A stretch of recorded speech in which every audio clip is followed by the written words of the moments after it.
Hello otaku gang, prince here. Well, Naruto के strongest villain को तो हम सब जानते ही हैं, पर क्या तुम बोरुतो के टॉप 10 स्ट्रॉन्गेस्ट एनिमी को जानते हो? जो ऐसे वैसे विलेंस नहीं है, वो विलेंस जिनके बारे में नाम सुनते ही कोना के लोगों के पसीने छूट जाते हैं। इसलिए ज्यादा देरी नहीं करते हुए सीधा वीडियो को शुरू करते हैं। वेल, इस लिस्ट के 10th रैंक पे आता है बोरो।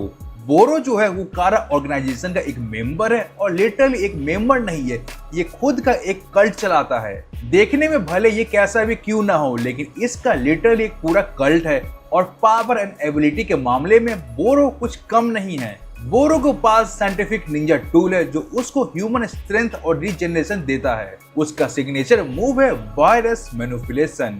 ये अपने दुश्मनों के बॉडी में डेडली वायरस इंजेक्ट करता है, और प्लस उसका डार्क मिस्टिक जुत्सु ओपोनेंट को पैरालाइज कर देता है। अब देखो, बोरो के पावर की खास बात ये है कि बोरो का रीजनरेशन पावर इतना ओपी है कि उससे ऑलमोस्ट मारा नहीं जा सकता है। इसने टीम 7 को एक बार इतना तंग किया था कि बोरुतो और सारदा को भी अपने स्ट्रेटेजी लगानी पड़ी थी इसे हराने के लिए, लेकिन फिर भी वो नाकाम हो गए थे। और बोरो बोलता भी है मैं इमॉर्टल हूँ, और वो लिटरली है भी। जब तक उसका कोड ना टूट जाए वो सच में रुक नहीं सकता है। लेकिन अब इन विधियों के बातों हटाते अब बढ़ते अपने मेन पावरफुल विलन्स की ओर।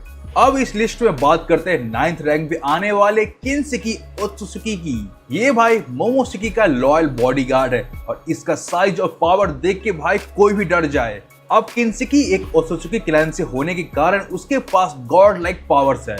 मतलब एक पंच में पूरे माउंटेन को तबाह कर सकता है, जैसे कि मादरा ने अपने सुसानों से माउंटेन को बटर की तरह काट डाला था।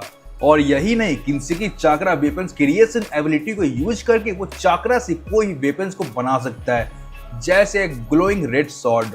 प्लस इसकी स्पीड और ड्यूरेबिलिटी इंसेन है।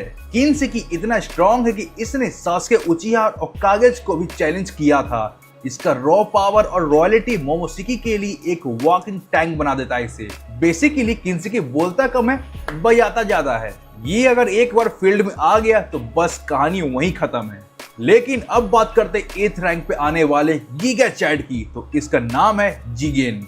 जिगेन कारा ग्रुप का लीडर है, मतलब मर चुका है वो। अब जिगेन के पास ओत्सुकी क्लैन की सारी पावर्स थी, क्योंकि हमें बताया गया था कि जिगेन इशिकी का सबसे पहला वेसल बना था। जिसके बाद इशिकी ने जिगेन के अंदर अपना कार्मा एक्टिवेट किया था। और कुछ मत सोच लेना तुम यहाँ पे। जिगेन के पास इशिकी और ओत्सुकी का कार्मा शील्ड है, जो उसे गॉड लेवल स्ट्रेंथ, स्पीड और चाक्रा एब्जॉर्प्शन देता है। उसका श्रिंकिंग एबिलिटी उसे खुद को और ऑब्जेक्ट को छोटा बड़ा करने में मदद करती है। इमेजिन एक एंट का साइज विलेन को ही अचानक से एक जायंट अटैक करवा पाए। प्लस इसका डाइकोकुटोन से चाक्रा रॉड अटैक और बाकी के सारे डायमेंशनल अटैक ये कर सकता है, और इसका काम और स्ट्रेटेजी पर्सनैलिटी इसे और डेडली बनाता है। इसलिए इसे कासिन कोजी ने आसानी से हरा नहीं पाया था, तो उसे अपनी सारी एडी चोरी का जड़ लगानी पड़ी थी, तब जाके वो उसे मार पाया था। लेकिन उसके बाद उसके साथ काफी धोखा हो गया। मैं बताता हूँ आगे क्यों। खैर, अब बढ़ते इस लिस्ट के 7th रैंक पे, जिसका नाम है अंडा, एडा। अब देखो, जैसे कि अंडा का नाम एडा है, वो एडा नहीं है, वो एक अच्छी ह्यूमन है। मतलब नहीं, वो एडा नहीं है, क्या बोल रहा हूँ। खैर ठीक है, चलो तुम जो समझना समझो, उसका नाम एडा है। देखो, एडा वैसे फिजिकली कुछ खास पावरफुल नहीं है, तुम उसे एक घूसे मार के बेहोश कर सकते हो। लेकिन एडा के पास है ओमनीपोटेंट पावर। लिटरली एडा अगर चाहे तो वो किसी का भी ह्यूमन का पास्ट वगैरह चेंज कर सकती है, जैसे कि उसने बोरुतो में कावाकी और बोरुतो का पास्ट को स्वाइप कर दिया था। और एडा इसलिए भी डेंजरस है कि एडा का चार्म एबिलिटी इतना पावरफुल है कि उसके सामने कोई भी रेजिस्ट नहीं कर सकता है। जैसे कि तुम अपने क्रश के सामने दुम हिलाए फिरते हो। मतलब तुम उसे प्यार करते हो।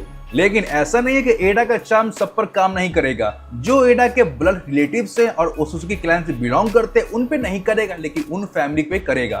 खैर, उसका सेनेडिगन क्लोरेंस उसका पास्ट और प्रेजेंट सब कुछ देखने में मदद करता है। प्लस वो साइंटिफिक निंजा टूल से इनहैंस्ड है, तो एडा का पास भले ही रॉ स्ट्रेंथ नहीं है, लेकिन उसका चार्म और नॉलेज उसे अनस्टॉपेबल बनाता है, क्योंकि इसने अमाडो जैसे जीनियस को भी मैनिपुलेट किया है। इमेजिन एक विलेन जो हर चीज को देख सकता है और बिना लड़े हुए जीत जाता है। खैर, अब इस लिस्ट के 6th रैंक पे आता है Kawaki, the ultra pro max giga chad Boruto. Kawaki कोई शुरू से विलन नहीं था, लेकिन नारुतो का प्यार और फादर फिगर लाइक फिगर ने कवाकी को विलन बना ही दिया, जिसकी वजह से उसने बहुत बड़े बड़े कांड किए हैं पूरे बोरुटो सीरीज में। लाइक एडा के हेल्प से उसने खुद को नारुतो का बेटा और बोरुटो को एक स्ट्रेंजर बना दिया था पास्ट स्वाइप करके, क्योंकि एडा के पास ओमनिपोटेंट पावर है, जैसे कि मैंने तुम्हें थोड़ी देर पहले बताया था। खैर कवाकी इस लिस्ट के 6th रैंक पे इसलिए आता है क्योंकि कवाकी के पास है इशिकी का कारमा, जो कि उसके अंदर सील है, जो उसे सुपर ह्यूमन स्ट्रेंथ, स्पीड और चाकर एब्जॉर्प्शन देता है। साइंटिफिक निंजा टूल से इनहेंस बॉडी उसे अपने बॉडी से वेपन बनाने और बॉडी को ट्रांसफॉर्म करने की हेल्प करता है। प्लस इसको कॉम्बैट ट्रेनिंग नारुतो से मिली थी। कवाकी के खुद पे इमोशनल कंट्रोल ना होना, खुद के इमोशन के बीच कॉन्फ्लिक्ट करना और रॉ पावर का यूज से इसे इतना अनप्रिडिक्टेबल बना देता है, और जब ये विलन मोड में होता है तो भाई कोना के लिए सबसे बड़ा थ्रेट है। इसने बोरुटो के साथ फाइट में दिखा दिया था कि कितना कमीना बन सकता है। लेकिन अब बात करते हैं इस लिस्ट के 5th रैंक पे आने वाले कैरेक्टर की, जो कि कवाकी से भी ज्यादा कमीना है, लेकिन साइज में बहुत छोटा है। मैं बात कर रहा हूँ डायमोन की। डायमोन जो कि एडा का छोटा भाई है, लेकिन पावर के मामले में किसी से कम नहीं है। डायमंड का रिफ्लेक्शन एबिलिटी किसी भी अटैक को उसके अटैक पर रिफ्लेक्ट कर सकता है। फर्क नहीं पड़ता है वो कितना बड़ा अटैक क्यों ना हो, क्योंकि उसका रिफ्लेक्शन एबिलिटी उसे अनटचेबल बना देता है, और साथ ही में उसका स्पीड और कॉम्बैट स्किल भी टॉप नॉच है। इसका प्लेफुल एटीट्यूड उसे और भी डेंजरस और अनप्रिडिक्टेबल बना देता है। डायमंड ने नारुतो जैसे लेजेंड को भी 1 सेकेंड में हरा दिया था। इसकी एबिलिटी इतनी ब्रोकन है कि कोई भी इसके सामने स्ट्रेटेजी नहीं बना सकता है, बिकॉज इसे किसी भी इल इंटेंशन के बारे में पहले पता चल जाता है, और फर्क नहीं पड़ता है कि वो कितना बड़ा अटैक क्यों ना हो, ये उसे आराम से रिफ्लेक्ट कर सकता है।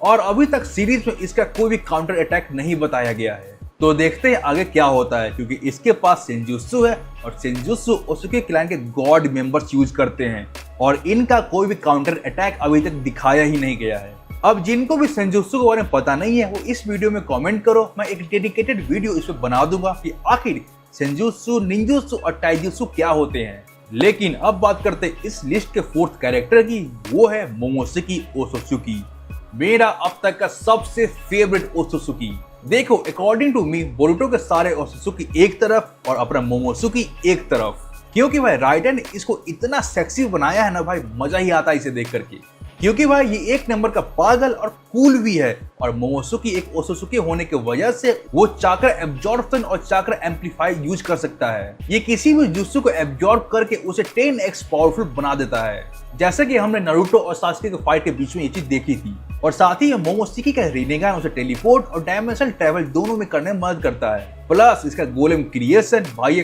खुद में एक न्यूक्लियर बॉम्ब है। लिटरली इसको हराने के लिए 9 tail Naruto plus Sasuke with Rinnegan plus Boruto ये सब एक साथ लड़ रहे थे मोमोसुकी से टीम अप करके तो हराने के लिए, लेकिन फिर भी मोमोसुकी वहां पे इन सबको डोमिनेट कर रहा था। वो तो बस राइटर चाहता था कि मोमोसुकी हार जाए उस टाइम पे, नहीं तो भाई इन सब की गंडिया फाड़ देता। लेकिन मोमोसुकी का एरोगेंस और पावर कॉम्बो उसे खतरनाक विलन बनाता है। लेकिन ये इशिकी से इसलिए हार जाता है बिकॉज इशिकी की स्ट्रेटेजी बहुत ही अच्छी होती है। बेसिकली बोलो तो इशिकी स्मार्ट है और ये बंदा गधा है, जैसे कि तुम लोग हो। नहीं मतलब कोई नहीं, आगे बढ़ते हैं हम लोग। थर्ड रैंक पे आता है अपना इशिकी ओत्सुकी। ये विलन इतना डेंजरस है कि नारुतो सासुके तक की फट गई थी, और ऐसा हुआ भी था जब इशिकी ने पूरे कोनोहा की फाड़ के 4 कर दी थी, क्योंकि इशिकी का सुकुना हिगुना किसी भी चीज को श्रिंक कर सकता है और इसका डाइकोकुटेन उसे स्टोर कर सकता है। उसका स्पीड और स्ट्रेंथ गॉड लेवल है, और कार्मा सील के यूज से उसे इतना इमॉर्टल बना देता है कि भाई उसका कोई जवाब ही नहीं है। और सबसे गजब चीज उसके पास है आईक्यू, जो कि इंसेन लेवल की है। इशिकी ने नारुतो सासुके को एक साथ ऑलमोस्ट खत्म कर दिया था। इशिकी की श्रिंकिंग एबिलिटी इतनी फास्ट है कि भाई उसे डॉज करना ऑलमोस्ट मुश्किल है। ये विलन बोले तो परफेक्ट था, इशिकी बोलता भी है मैं भगवान हूँ। लेकिन अब बात करते हैं इस लिस्ट के 2nd रैंक पे आने वाले कैरेक्टर की, जो कि भाई काफी सेक्सी है और मॉमी मटेरियल है। I mean, मेरी बंदी है मॉमी कागुया। हाँ मैं बात कर रहा हूँ कागुया ओत्सुकी की। जैसा कि हमें अपीयरेंस मिला था नारुतो के एंड में, जहां हम लोग कागुया को देखते हैं जो कि आती है मादरा के अंदर से निकलती है।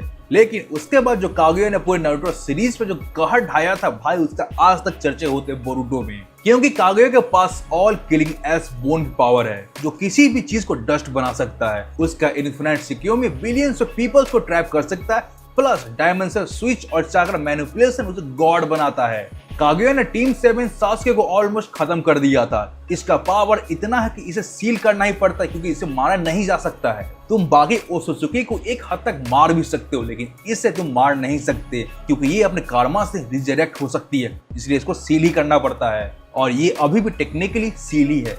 और जिन्होंने नारुतो सीरीज देखी है उन्हें ये पता होगा कागुया किस लेवल की चीज है। वो बेसिकली पूरे नारुतो वर्स को एक कॉर्नर कर सकती है। लेकिन अगर तुम यहीं तक देख के अगर खुश हो रहे हो तो भाई अभी खुश मत हो, आगे भाई बवाल चीज आने वाला है। क्योंकि नंबर 1 पे आ रहा है शिबाई ओत्सुकी। ये ऐसा बंदा है जो नारुतो वर्स को अकेले ही खत्म कर सकता है। बेसिकली भाई उसे ओत्सुकी का गॉड बोला जाता है। अब देखो, अब तुम्हें मैं एक पावर लेवल समझाऊं तो शिबाई के पावर के बारे में अभी तक हमें उतना बताया ही नहीं गया है, लेकिन इतना बताया गया है कि बोरुतो के पास जो आंख है, मतलब उसका जो जोगन है, वो शिबाई का एक आंख है। मतलब एक ही आई है क्योंकि शिबाई के पास ऑलमोस्ट हजारों ऐसी आंख है। अब देखो, शिबाई जो है बाकी ओत्सुकी से इसलिए अलग भी है। जिन्होंने बोरुतो अभी तक नहीं देखा है उनको शिबाई के बारे में उतना पता नहीं होगा, लेकिन इसकी पावर यूनिवर्स लेवल की है। शिबाई के पास रियलिटी मैनिपुलेशन है, ये टाइम स्पेस रियलिटी बेंड कर सकता है। उसका चाक्रा डोमिनेशन किसी ओपोनेंट का चाक्रा एब्जॉर्ब कर सकता है, प्लस इनका इनफिनाइट कंस्ट्रक्ट एबिलिटी उसे अनलिमिटेड वेपन बनाने के पावर देता है। और हाँ भाई, अभी तक इसका और भी पावर के बारे में बताया गया ही नहीं है। जो मैंने तुम्हें पहले ही बोला था कि सेंजुत्सु जो कि डायमंड की एबिलिटी है और एडा के पास जो एबिलिटी है उसका क्लेवरेंस, वो सारी पावर शिबाई के अंदर से ही आई है। अब सोच लो वो खुद में कितना पावरफुल है, तो शिबाई के पास ऐसे हजारों हैं। ये वीडियो यहीं तक थी। आप सबका फेवरेट विलेन कौन सा बोरुतो में, मुझे कमेंट्स में जरूर से बताना।